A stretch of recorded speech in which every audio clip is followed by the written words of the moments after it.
Solferino est une petite commune de Haute-Lande, assez atypique. Pour la décrire, Solferino c'est grand comme Paris, intramuros. C'est presque 100 km². Mais c'est la population que d'un seul immeuble, 350 habitants. Donc une densité de population de 3 habitants au km², soit presque le Sahara. En plus, Solferino est atypique par rapport aux autres communes de Haute-Lande. Elle ne s'appelle pas Transac, comme Ansac, des consonances comme ça. Solferino, ça vient d'une ville, ça fait d'Italie, et ça vient de son créateur, Napoléon III. L'histoire de la grande agriculture moderne de la Haute-Lande commence à Solferino, dans cette commune créée de toutes pièces par l'initiative impériale. Sous l'impulsion de Napoléon III, la promulgation de la loi du 19 juin 1857, relative à l'assainissement et de mise en culture des Landes de Gascogne, marque en effet un tournant dans l'histoire des Landes de Gascogne. En 1857, exactement le 19 juin, où Napoléon III fait voter une loi concernant l'assainissement et la mise en place de pain dans les Landes. Que cette loi soit vraiment mise en valeur, Napoléon III achète ici, sur cette Haute-Lande, 7000 hectares de sa propre cassette d'ailleurs, et il va créer un domaine impérial. 1859, ça se passe en Italie. Napoléon III est allé combattre les Autrichiens pour l'unité de l'Italie. Il y a 2 victoires, Magenta, Solferino. Sur le terrain de Solferino, 34e régiment de ligne de Mont-de-Marsan se bat terriblement. C'est pour cela que Napoléon III demande à ce que le domaine impérial des Landes s'appelle Solferino, en hommage à ce 34e régiment. Sur ces terres, l'empereur crée un domaine expérimental de fermes modèles. 9 fermes sont construites à l'identique et possèdent environ 50 hectares de terres labourables et 500 à 620 hectares de pins. Un village est créé au centre du domaine, l'église, le presbytère, les maisons d'artisans, la mairie. Nous avons, c'est les maisons des artisans. Ah oui, alors ça, ce sont de belles maisons. Il y a 10 maisons qui sont sur le même style. Et c'était donc les maisons des artisans, puisqu'il y avait quand même une population en 1862 de, je sais pas, 500 ou presque habitants. Ah, beaucoup plus qu'aujourd'hui. Beaucoup plus qu'aujourd'hui. Les artisans, ils étaient 10 ici, il y a 10 maisons. Par contre, sur les allées qui sont de l'autre côté, il y avait les maisons des cotagers. Alors les cotagers, il y avait 26 maisons et ces cotagers avaient droit effectivement à 1,8 hectare de terre sur lesquelles ils pouvaient travailler.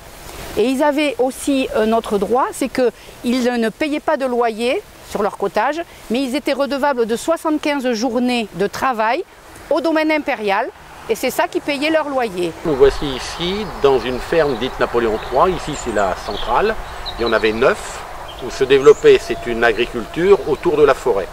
Cette agriculture était vivrière pour permettre, pour fournir à tout le personnel qui vivait en forêt, qui produisait des produits forestiers, de vivre et de se nourrir.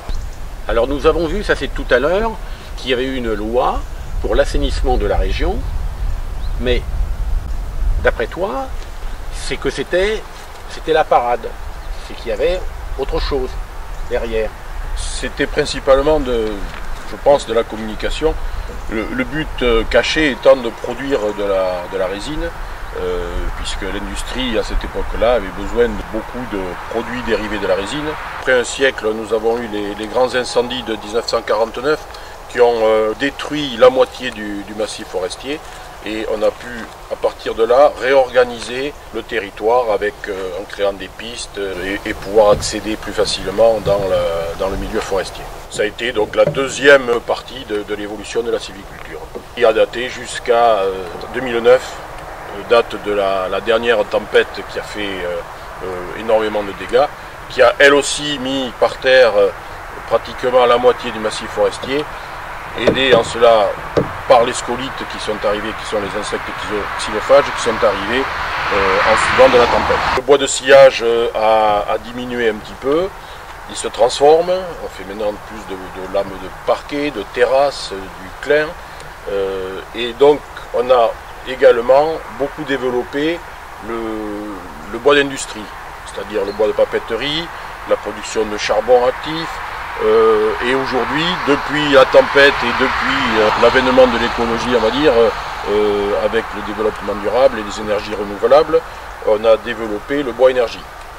Nous orientons vers des forêts plus jeunes et nous aurons de plus en plus au niveau du paysage des forêts de jeunes pins comme là, plus que des forêts de grands pins. La matière première des usines de contreplaqué en part maritime provient en quasi-totalité du massif forestier des Landes de Gascogne, l'un des plus importants massifs forestiers de France. Le groupe Thébault fabrique la totalité de ses panneaux de contreplaqué dans des usines basées en France. Un des sites de production est basé à Solferino. Il jouit d'un emplacement de premier choix à proximité et au cœur de la forêt landaise.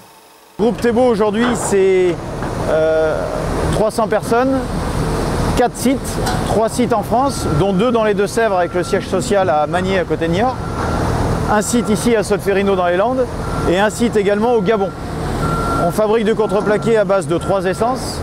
L'historique, le peuplier. Deuxième essence, l'okoumé, le bois exotique. Puis la troisième essence, qui est le pin maritime, qui lui, donc on a des panneaux qui sont à Sauzé-Vaucet dans les Deux-Sèvres.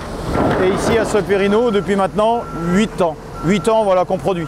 Pin maritime qui vient à 90% des Landes de Gascogne et puis il y a 10% le Médoc. On avait vraiment cette volonté et c'est marqué vraiment chez Thébault de créer en France, de pérenniser en France et pas ailleurs. Et ça c'est une des grandes valeurs quand même du groupe Thébault et on insiste régulièrement dessus parce que oui il y a plus facile en se délocalisant mais non on veut le faire chez nous. Voilà. Non, la plupart des panneaux vont je vous dis, en emballage, en construction et après quelques chantiers, la Cité du Vin, l'Opéra d'Athènes, le parking de la gare d'Atocha en Marguerite. On va expédier en tout 4 conteneurs de contreplaqué pour la basilique, enfin des bâtiments à côté de la basilique de Yamoussoukro, en Côte d'Ivoire.